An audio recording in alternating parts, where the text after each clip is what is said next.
साधु महात्मा तो सरकार का भी काम करता है और साधु महात्मा समाज का भी काम करता है और साधु महात्मा तुम्हारे घर की उलझनों को भी समाप्त करने का काम करता है। ये संत महात्मा जो वास्तविक संत है, महान संत है, प्रखर संत है, वो संत पूरी सृष्टि के सभी लोगों का कुछ न कुछ योगदान करता रहता है, सहयोग करता रहता है। उसकी वाणी से न जाने कितने लोगों में बदलाव आता है, चेंजिंग आती है और संसार स्वर्ग बनता है। कुचेलिनम दंतमलोपधारिणम बहवासिनम निष्ठुर भाषणम चा सूर्योदय चास्ता मिते शयानम विमोच्यति श्री यदि चक्रपाणी।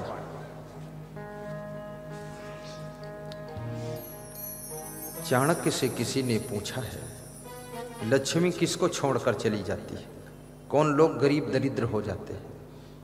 तो चाणक्य ने बताया कि जो मैले वस्त्र पहनते हैं, कुचेलिनम, जिनके कपड़ों में मैल लगा रहता है, उनको लक्ष्मी छोड़कर चली जाती है। इसलिए कभी मैले कपड़े मत पहनो। दंतमलोपधारिणम, और जिनको दांतों पर मैल लगा रहता है, मंजन ब्रश नहीं करते, मुखारी नहीं करते, और उनसे कोई कहे भी कि मुखारी क्यों नहीं करते, मुखारी कर लो, दातून कर लो, मंजन ब्रश कर लो, तो बोलते हैं भैंस कभी नहीं मंजन ब्रश करती, तो क्या फर्क पड़ता है? तो उनसे पूछो क्या तुम भैंस हो, तो बोलते क्या इसमें कोई संदेह है? तुम भैंस भी बनने को तैयार है और मंजन ब्रश नहीं करेंगे। दांतों को भी साफ रखो, आंखों को साफ रखो, नाखून साफ रखो, समय पर कटिंग भी करो। ज्यादा आफा काफा लाफा जाफा में मत फंसो। ये मत सोचो ये पूरा संसार तुम ही लाद कर चल रहे हो। कितनी महिलाएं ये सोचती ये घर पूरा मेरे ऊपर लदा हुआ है, मैं ही इसको खींच रही हूं। कुछ नहीं, ये खाली भ्रम है तुम्हारा। एक शिक्षक था, वो बड़ा परेशान रहता था। तो उसके मित्रों ने पूछा कि इतना परेशान रहते हो, कभी खुश होते ही नहीं, हंसते ही नहीं, मुस्कुराते भी नहीं, क्या बात क्या है? तो उसने कहा इतने बड़े घर का लोड मेरे ऊपर है, परिवार का लोड, बिजनेस का लोड, सर्विस का लोड, ओवरलोड है सब। ये घर मेरी वजह से चल रहा है। तो उनका मित्र एक संत के पास लेकर गया शिक्षक को, और संत जिसे बताया कि इनके ऊपर बहुत लोड है, ओवरलोड है, तो इनको कुछ ज्ञान दे दीजिए।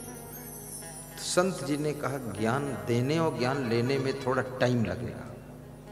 आप जो है 6 महीना आना जाना करो मेरे आश्रम पर। तो शिक्षक 6 महीना हफ्ते में 2-3 बार कभी कभी आता जाता था।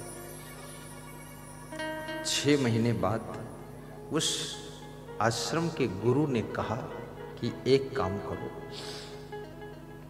2 साल के लिए तुमको ये प्रदेश छोड़ना है और बिना बताए, बिना कहे घर से निकल जाना है, ये आश्रम से निकल जाओ, दूसरे प्रदेश में शिफ्ट कर दूंगा। और 2 साल बात भी मत करना, आना भी मत, फिर आप देखना। तो 2 साल के लिए वो चले गए दूसरे प्रदेश को। अब इधर महात्मा जी क्या करते हैं, जंगल में आश्रम था, वो महात्मा जी जाते हैं उनके घर और कहते हैं दुख के साथ कहना पड़ रहा है कि आपके घर के जो शिक्षक जी थे, हमारे आश्रम आते जाते थे, कल उनको एक जंगल से शेर आया, उठा ले गया और मारकर खा गया।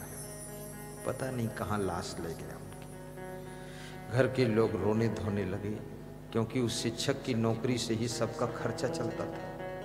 रोए धोए बहुत दुखी हुए। 2-4 दिन रोए, 10 दिन रोए। उसके बाद सोच विचार किया, फिर काम करने लगे अपना अपना। लड़का भी पढ़ने लगा, कंपटीशन दिया तो लड़का डॉक्टर बन गया। दूसरा लड़का पढ़ने लगा, कंपटीशन दिया तो वो शिक्षक बन गया। बेटी वो भी नर्स बन गई और उसकी शादी भी कर दिया। सब ठीक ठाक चलने लगा।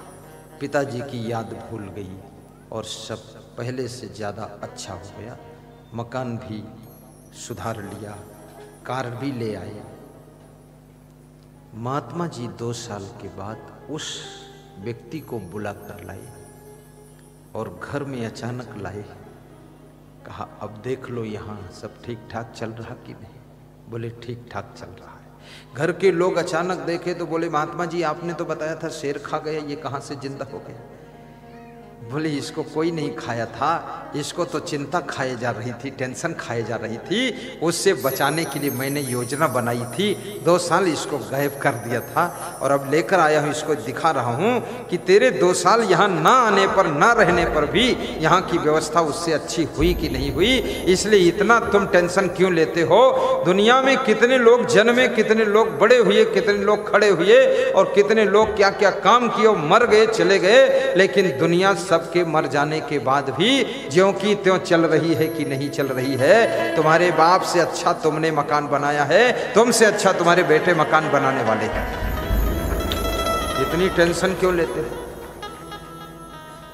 प्रधानमंत्री नरेंद्र मोदी की मां भी टेंशन शायद करती होगी मेरे बेटों का क्या होगा, लेकिन शायद उसने टेंशन नहीं किया है, इसलिए उसने 6 पुत्रों को जन्म दिया है। 6 भाई है ये, क्या बात, आधा दर्जन। मजदूरी करके उनको पाला। छोड़ो टेंशन, जिंदा रहे इतने बहुत है। क्या उसको पता था मेरा बेटा प्रधानमंत्री बनेगा? आज प्रधानमंत्री बना और प्रधानमंत्री बन करके भी अपनी मां को भूला नहीं। मां से आशीर्वाद लेने जाते हैं, मां के पैर छूते हैं, मां के साथ भोजन खाते हैं और जब चलते हैं वहां से तो मां उनको 100 रुपये देती है कि जाओ दिल्ली में खर्च कर लेना, कुछ काम आ जाएगा। वो 100 रुपये भी लेकर दिल्ली पहुंच जाते हैं। याद रखना, अगर कोई बहुत बड़े नेता ने, प्रधानमंत्री ने अपनी मां का सम्मान करना पूरे विश्व को सिखाया है तो उस नेता का नाम नरेंद्र मोदी है। उसको हम धन्यवाद देते हैं। अन्यथा कितने लोगों को छोटी सी नौकरी मिल जाती है तो अपनी मां को भूल जाते हैं। छोटा सा पद प्रतिष्ठा मिल जाती है, छोटा सा कोई पद मिल गया, विधायक बन गए, वो अपनी मां को भूल जाते, पिताजी को भूल जाते, परिवार को भूल जाते। इतना अहंकार आ जाता है, कहते उनके साथ बैठने में भी हमारी इमेज डाउन हो जाएगी। तो उनसे पैदा होने में तेरी इमेज नहीं डाउन हुई थी? वहां से पैदा क्यों हुआ तू? इमेज डाउन होगी। दारू पीने में इमेज डाउन नहीं हो रही है, अंडा खाने में इमेज डाउन नहीं हो रही है, वेश्यालय व्यभिचार करने में इमेज डाउन नहीं हो रही, जुआ खेलने में, और इसमें इमेज डाउन हो जाएगी माँ के पैर छूने में, बाप के पैर छूने में इमेज डाउन हो जाएगी।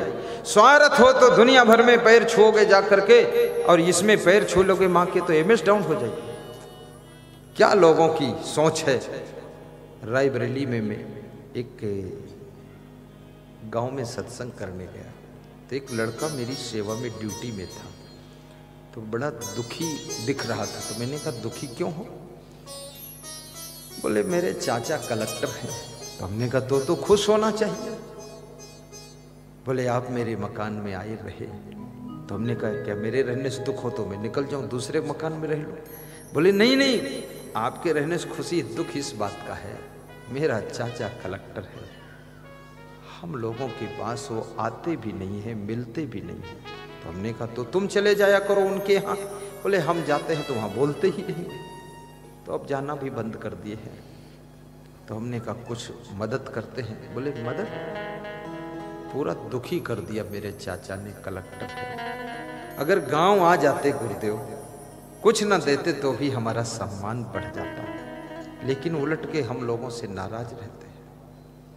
अब ये क्या सवाल है? किसी के परिवार का व्यक्ति कलेक्टर हो जाए। कल हमारे श्री लखनलाल सिन्हा जी एक व्यक्ति को लेकर आए थे, वो सिंधी परिवार के हैं, बता रहे थे इनका लड़का कलेक्टर बनने जा रहा है। बोले मेरे खास मित्र हैं, लड़का कलेक्टर बनने जा रहा है। अब माँ बाप को कितनी खुशी है, चाचा चाची को खुशी है, भाई बहन को खुशी है। अब कलेक्टर बन जाए फिर वो किसी को मिले ही ना, बात भी ना करे, लौट के आए ना, तब तो बहुत बड़े दुख की बात हो गई। याद रखना, तुम किसको क्या दे सकते हो? कुछ नहीं दे सकते हो, केवल अहंकार दिखा सकते हो।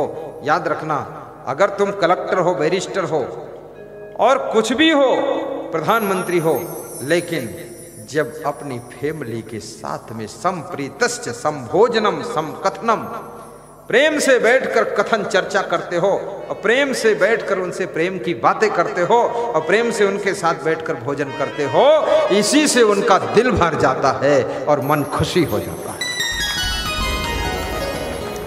क्या दोगे उनको तुम?